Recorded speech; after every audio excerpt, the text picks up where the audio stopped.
They called it a business decision when they erased my future to fund my brother's dream. They had no idea I would one day make a business decision that would erase them. Before we dive into the secret I've carried for all these years, please take a second to subscribe to the channel, hit the like button, and drop a comment below guessing what the final twist will be. Now, where were we? Growing up, our family had a specific, unspoken structure. It was like a long-running play where everyone was handed a role they could never deviate from. My parents were the directors. My older brother, Leo, was the star, and I was the stagehand.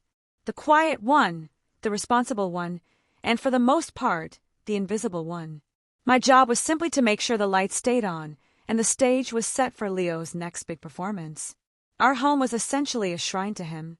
His soccer trophies crowded the mantelpiece, his messy art projects were framed and hung on the walls like masterpieces, and every single dinner conversation revolved around his latest achievement.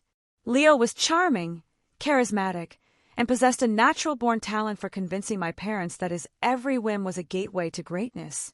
If he wanted a new $1,000 guitar to explore his musical genius, they saw a future rock star. If he needed a top-of-the-line camera for his burgeoning photography career, they envisioned a gallery opening. My parents weren't wealthy. My father was a mid-level manager at a regional logistics firm, and my mother was a part-time administrative assistant. But for Leo, no expense was too great. It was an investment, they'd say.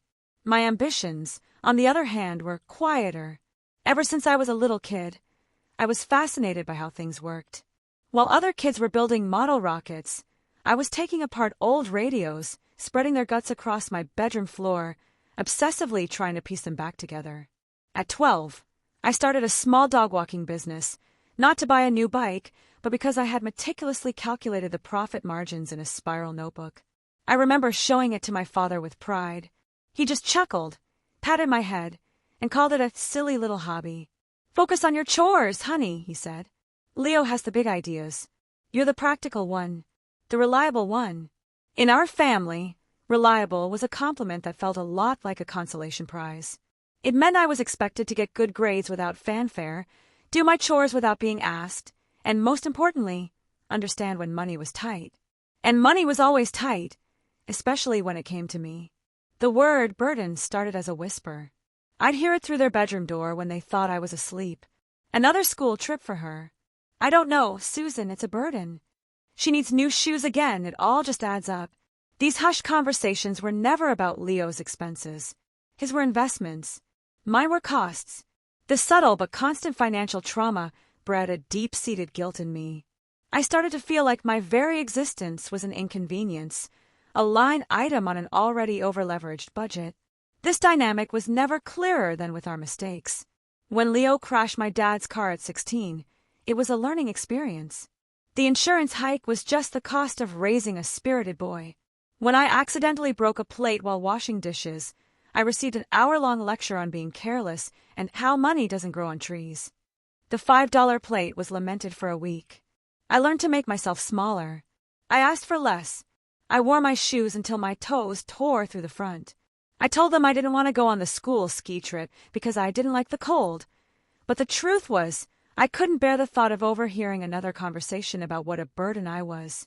I became a ghost in my own family, present, functional, but never truly seen.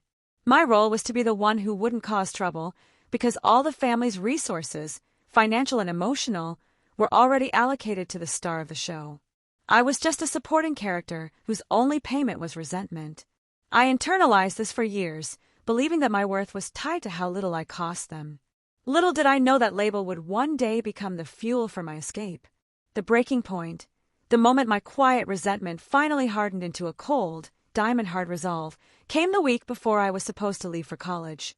For 4 years, I had poured everything I had into my academics. While Leo was finding his passion through a series of expensive, abandoned hobbies, I was at the library. I aced my exams, graduated with honors, and had been accepted into a top-tier university's business program. It wasn't just a dream, it was my one-way ticket out of that house.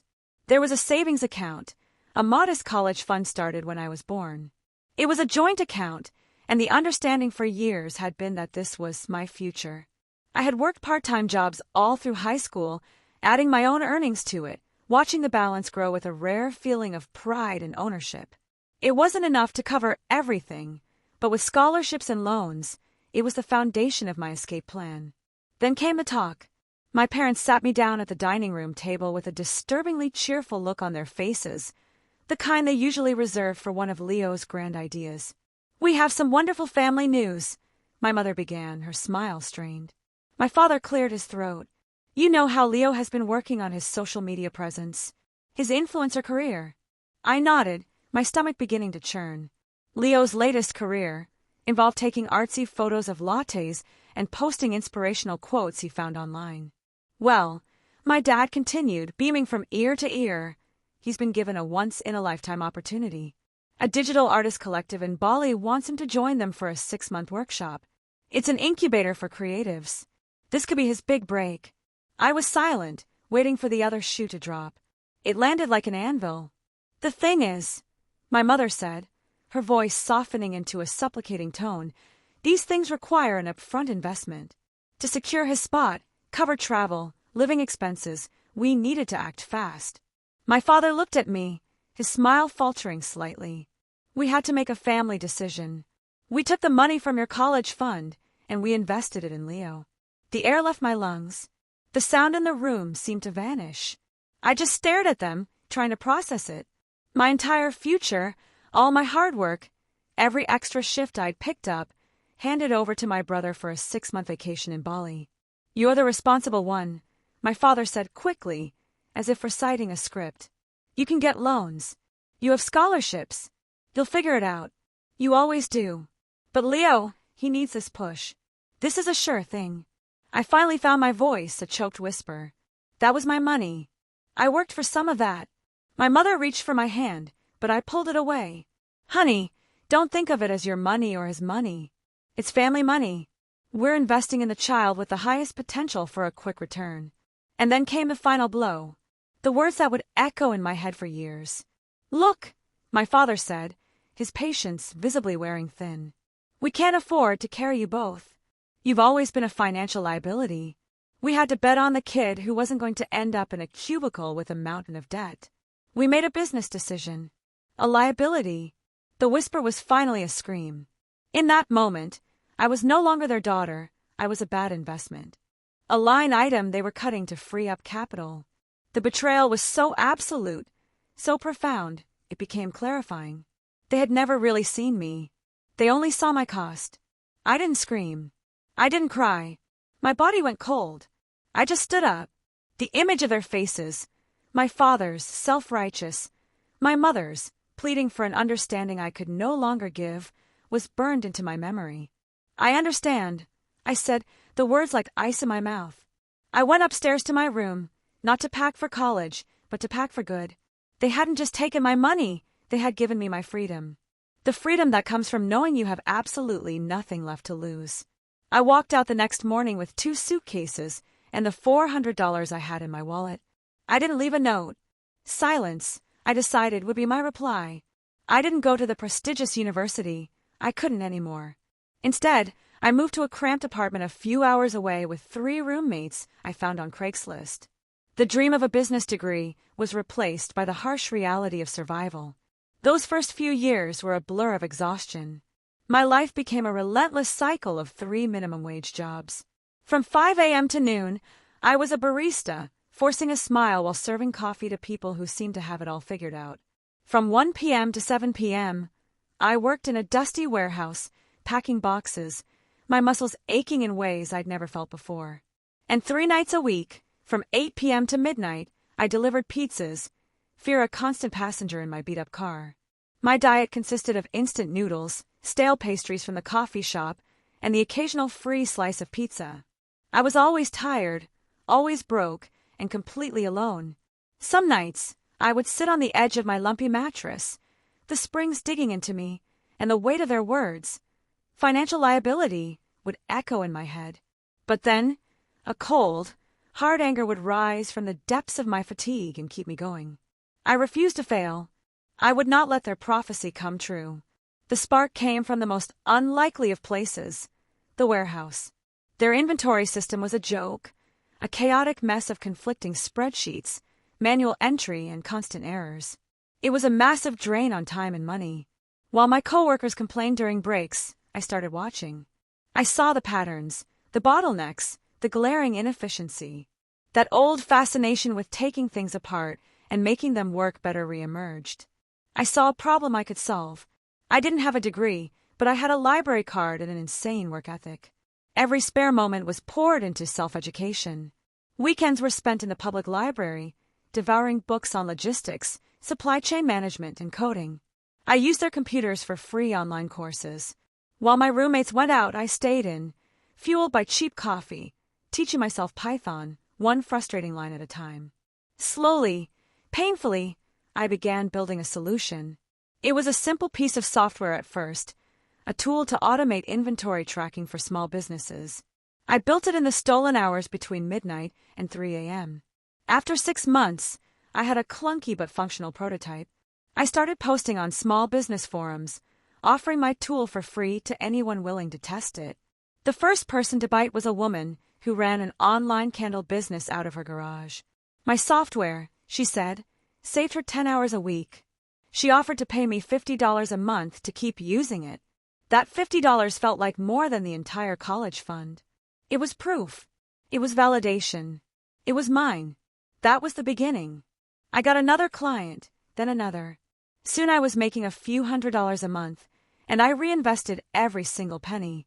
For over a year, I kept working my other jobs to survive, while my business income was purely for growth. My only contact with my family was the occasional, guilt-laden text from my mother. "Hope you're okay. We worry." I never replied. I heard through a cousin that Leo's adventure in Bali had been a total bust. He came home with a tan and no job prospects. He was living back in his old bedroom, fully supported by my parents, who now complained about how tight money was. The irony was suffocating. The sure bet had failed, and the liability was quietly building an empire from a rundown apartment. A year and a half after that first $50 payment, I was making enough to quit my pizza delivery job. 6 months later, I left the coffee shop. The day I walked out of the warehouse for the last time, I celebrated alone with a $10 bottle of champagne. I was finally my own boss. My silly little hobby was now my life. I officially named the company Apex Automations and hired my first employee. The next few years were a montage of pure grit. We scaled the software, aimed for bigger clients, and built a reputation for being lean and effective. While tech giants were selling bloated, expensive systems, we offered a streamlined solution for a fraction of the price. I learned to negotiate, to manage a team, and to read financial statements, all the things I would have learned in business school, but my tuition was sweat and my classroom was the real world. My past made me relentlessly efficient. I watched every dollar because I knew what it was like to have none. My secret motivation, however, was darker. My software specialized in optimizing logistics for mid-sized companies exactly like the one my father worked for, Midland Logistics. I studied them from afar. I learned their business model, their weaknesses, and their financials. As Apex grew, I wasn't just building a company, I was building a weapon. I started using my profits to acquire smaller, struggling logistics companies, absorbing their assets and rolling them into a larger holding company under Apex. I was playing a long, silent game of Monopoly, and my father's entire world was one of the properties I was slowly encircling. By the time I was 27, Apex Automations was a powerhouse. We were no longer just a software company, we were a logistics conglomerate with 30 employees, a proper downtown office, and a multi-million-dollar valuation. I was no longer just surviving, I was thriving. And my family had absolutely no idea. 5 years. 5 years of complete silence. In that time, I had built a world for myself they couldn't even imagine. I owned a downtown condo, drove a car I'd paid for in cash, and ran a growing empire. My life was peaceful, stable, and entirely my own. Then, on a Tuesday, my phone rang. I didn't recognize the number, but I knew the area code. It was my mother. I let it go to voicemail. A minute later, a text. "Please pick up. It's an emergency." Against my better judgment, I called back. Her voice was frantic. The story came out in a torrent of sobs. My father had been laid off. His company, Midland Logistics, had been bought out by a larger corporation, and they were restructuring. He was a few years shy of retirement with a paltry severance package. On top of that, the bank was foreclosing on their house. The investment in Leo had become a black hole. After Bali, he'd stumbled through a series of other failed ventures, a clothing line, a podcast, all funded by my parents' savings and a string of high-interest loans. They had taken out a second mortgage to fund his latest sure thing, and it had imploded. Now, with no job and no savings, the bill had come due. "We need your help," she cried. "We have no one else to turn to. You're our daughter. We're family." The word, family, sounded alien coming from her. For 5 years, I was a ghost. Now, in their desperation, they had resurrected me. I didn't offer sympathy. I was cold. "I'll meet you," I said. "Tomorrow at 10 a.m. I gave them the address of my office building, but didn't say it was mine. "Suite 1500, I said and hung up. The next morning, they arrived on time. I watched from my office window as they stood in the polished marble lobby, looking lost and intimidated. They seemed smaller than I remembered, worn down by years of bad decisions. My assistant led them to the main conference room. It's a space designed to impress, with floor-to-ceiling windows and the Apex Automation's logo etched on the glass wall. They sat down, looking deeply uncomfortable. I let them wait for 5 long minutes. Then I walked in. The look on their faces was a priceless cocktail of shock, confusion, and disbelief. I wasn't wearing a barista's apron. I was in a tailored power suit. I remained standing at the head of the long mahogany table. "You wanted to see me," I said. It wasn't a question. My father stammered, "What is this place? Who do you work for?" "Let's not get sidetracked," I replied, my voice calm and controlled. "You said it was an emergency." My mother launched into her rehearsed speech, detailing my father's job loss, their financial ruin, and Leo's unfortunate luck. Finally, my father cut to the chase. "We need $85,000, he said, the humiliation thick in his voice. "As a loan, of course. We'll pay you back, just as soon as Leo gets back on his feet." I listened without saying a word. When they finished, they looked at me with a mixture of desperation and expectation. They still saw me as the reliable one, their safety net. I walked over to a sideboard and picked up a single document. I walked back and slid it across the table in front of my father. He stared at it, confused. "What is this?" "Some kind of report for your boss." "That," I said quietly, "is the acquisition agreement. The one where Apex Automations purchased Midland Logistics 3 months ago." His eyes scanned the letterhead. Apex Automations. Founder and CEO. His voice trailed off as he looked from the paper to me, his brain finally making the connection. My mother leaned in, her hand flying to her mouth. This is your company," she whispered. "This is the silly little hobby," I said, my voice sharp. "This is what I built after you made your business decision 5 years ago." You bought my company," my father stammered, his face ashen. "But the restructuring, the layoffs, that was you?" I looked him dead in the eye. It was a business decision. I had to bet on the company that wasn't going to end up in a cubicle with a mountain of debt. I used his own words against him, and they hit him like a physical blow. The color drained from his face. "You called me a liability," I continued, my voice low but carrying the weight of 5 years of struggle. "A financial drain. You gambled my future on your golden boy and told me it was a business decision. Well, I made a business decision too. I cut the underperforming assets. You were a line item. It seems to me the real bad investment is sitting at home right now, waiting for you to come back with a bailout." The silence that followed was absolute. The power dynamic that had governed my entire life hadn't just been inverted. It had been shattered into a million pieces. They stared at me, no longer as their daughter, but as a stranger who had orchestrated their ruin. My father's shock quickly morphed into his default setting, anger. "So that's what this is about," he spat, his face turning red. "Bringing us here to your fancy office to rub our faces in it? To humiliate us? You did this to us." "No," I said calmly. "This isn't for you. It's for me. You came here to ask for money. My answer is on that piece of paper. This discussion is over." I turned and walked out, leaving them in the cavernous silence. I told my assistant to validate their parking and see them out. The moment I was back in my office, my phone was blowing up. First, furious texts from my father, calling me a heartless monster. Then, voicemails from my mother, oscillating between tearful pleas for forgiveness and sharp, manipulative accusations. And then, a text from Leo, the first in 5 years. Heard you're a big shot now. You can't let them lose the house. This is your fault. The lack of self-awareness was breathtaking. He wasn't apologizing. He was making his problem mine. I blocked all of their numbers. A week later, the second wave came. Aunts, uncles, cousins, people I hadn't spoken to in years, started calling. The family had split. Some were appalled at my parents. Others had been fed a story where I was the vengeful millionaire who destroyed her own father's career out of spite. Then, a handwritten letter from my mother arrived. This time, it was different. The anger was gone, replaced by a sickly sweet tone. She wrote about how they always knew I had potential and that their harsh words were just their clumsy way of motivating me. It was a pathetic attempt to rewrite history, ending with a casual mention of the foreclosure date. I read the letter and felt nothing but pity. They still didn't get it. They thought the problem was money. They couldn't comprehend that the debt they owed me wasn't financial.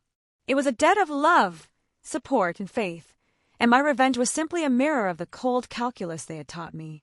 I sat down and wrote one short, simple email to my parents. The problem was never about money, I wrote. It was about value. The day you called me a liability and gave away my future, you taught me that family is just a business. You made an investment, and it failed. I made an investment, and it succeeded. I am not your retirement plan or the solution to the problems you created. What has happened with Dad's job and the house is simply the consequence of your business decision finally catching up to you.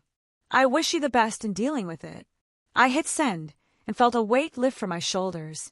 It was the formal severance of an obligation that had haunted me for most of my life.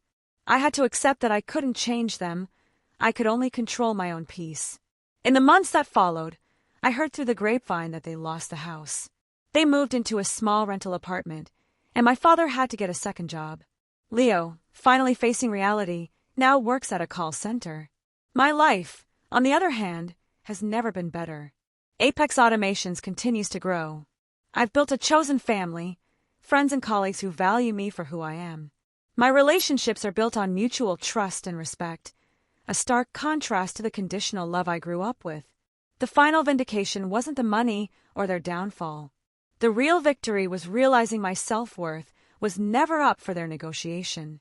True success isn't about proving your detractors wrong. It's about building a life so authentically your own that their opinion no longer matters. I went from being a financial liability to being financially free, but more importantly, I became emotionally free. And that's a return on investment that no spreadsheet could ever capture. If this story left you speechless, smash that like button right now. Tell me in the comments, was justice served, or did I go too far? And don't forget to subscribe. You won't want to miss next week's chilling confession.